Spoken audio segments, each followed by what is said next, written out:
Think it, speak it, achieve it. Get your mind right. Get your mind right. I attended my daughter's pre-K graduation a few months ago, and all the students there were talking about what they wanted to be when they grew up. And some said policemen, others said firefighters, some said, veterinarian, things of that nature. My daughter said that she wanted to be a big sister when she grew up. Mind you, she is the youngest in the family, so go figure.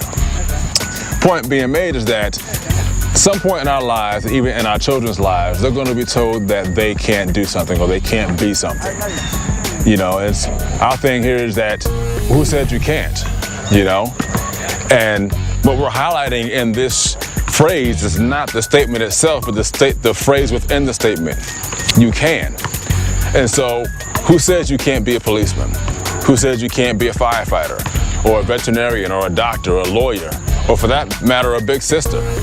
Now that might be a little stretching because if you're the youngest, you can't be a big sister biologically, but you can to someone else.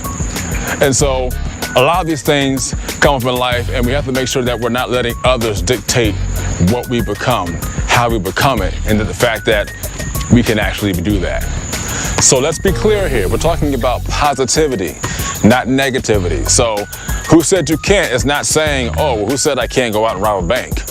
Well, to a degree, the law says you can't. I mean, you can, but there are consequences to you robbing a bank, such as going to jail and things of that nature. So let's be clear, we're talking about positivity, not negativity. So you don't have a high school diploma. Okay, you can always go back and get one. You don't have a college degree. Okay, you can always go back and get one. Ask me how I know. It's also something called on-the-job training that they provide for people. If you don't have a high school diploma or you don't have a college degree, no matter what, you can do it. So the next time someone tells you that you can't, look them straight in the eye and say, who said I can't? Because you can and you will. Until next time, think it, speak it, and achieve it.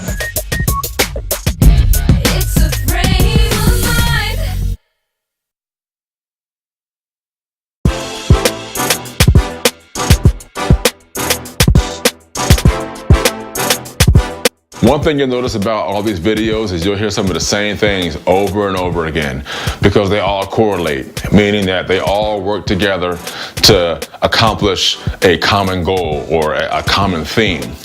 And so just like, our entire bodies, you'll notice that the control room of our body, which is our brain, is oftentimes where everything starts at. And a majority of what we think we can or can't do normally doesn't come from us, but comes from what other people say about us.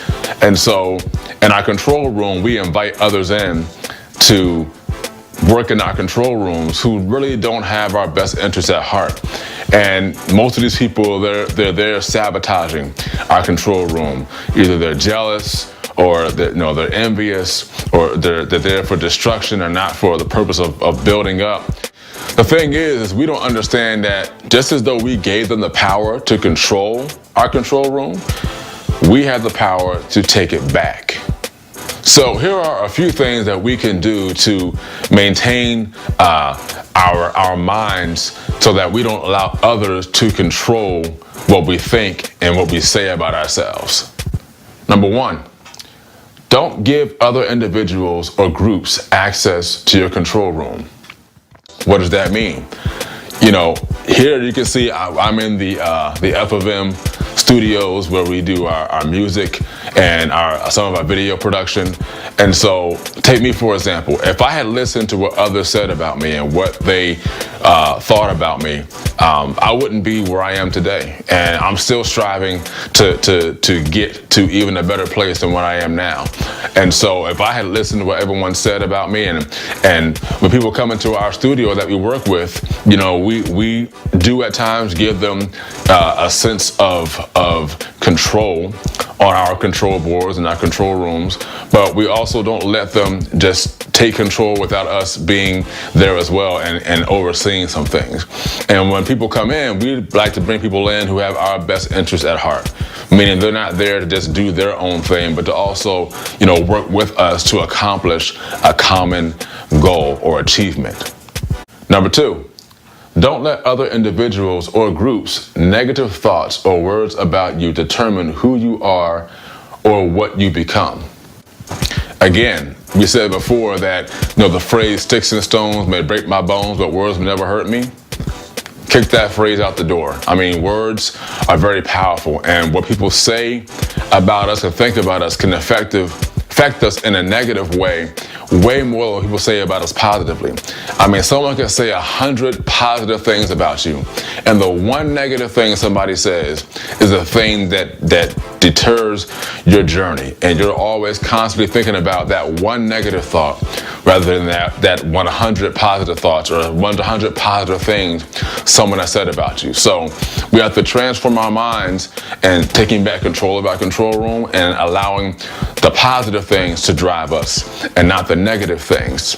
And if we do allow the negative things to drive us, they should drive us in a way that we want to change what people are saying and thinking about us to where it drives us into a better place and not a worse place.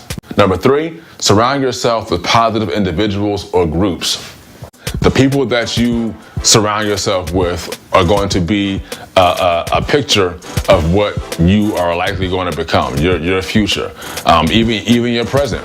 I mean, there are people who are in your life now who may not be in your life, 10, 20 years from now, whether you're, in high school or middle school or, you're in your 20s or 30s. There's people who I've known who, they were in my life for a particular time and now they're not, not that, I've completely just forgotten about them and like, oh, well, I don't talk to them anymore. But there's certain relationships that you have that just aren't meant to be lifetime relationships. And there's some that are.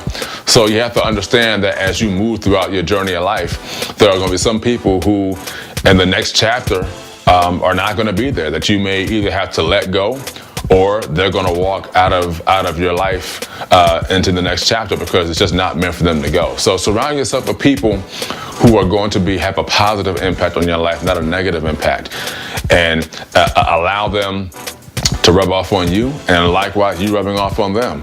They say iron sharpens iron, you know what I mean? So we have to make sure that we're constantly putting people in our lives that are shaping us to become all that we are looking to accomplish and to become. Number 4, never quit, never give up, and never give in. This is something that I had to learn the hard way. I had to learn that every time you give up, you have to start over.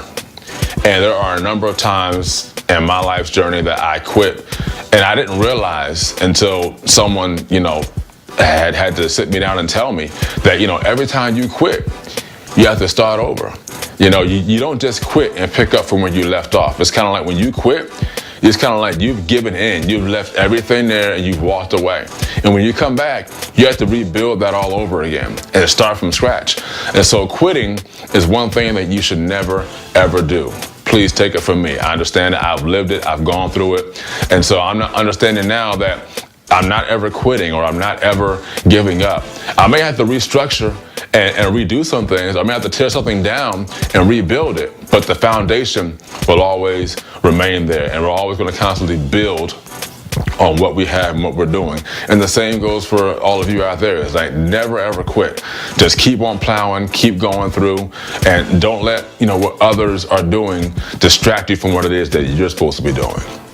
There are plenty of other suggestions we could, give you guys. We wanted to give you just these 4 basic, structures of how you can go from saying that you can't or I can't or we can't to saying that we can, I can, you can. Because the worst thing you can say is that I can't do that or we can't do that. Or, it's one of those things where, as we say, whatever we think and say is ultimately what we do. And if we're constantly believing and knowing that we can do something, we will always say that we can do something. So we want to make sure that you guys are putting these things into practice, as we always are too. We're always constantly putting putting our money where our mouth is, pretty much. And we're always constantly making sure that we're bettering ourselves, not saying that we have a goal that we're trying to reach and saying that, well, we can't do that. The bottom line is we can do it. Now, what steps do we need to make in order to work towards doing that? Never saying that we can't do something. A strong and stable mind is very hard to break. Exercising on a daily basis, reading a book, looking at things that are positive to look at, praying, meditating. All that stuff is very good for positive energy in our lives, so that we can constantly press forward and do things that we have set out to do, the goals and accomplishments we want to do and to accomplish. Meaning that if someone says you can't do that, this shirt is letting you say, hey, no matter what someone says I can't do, I can do this. We can do this. You can do this. Positively. Positive outcomes, not negative outcomes.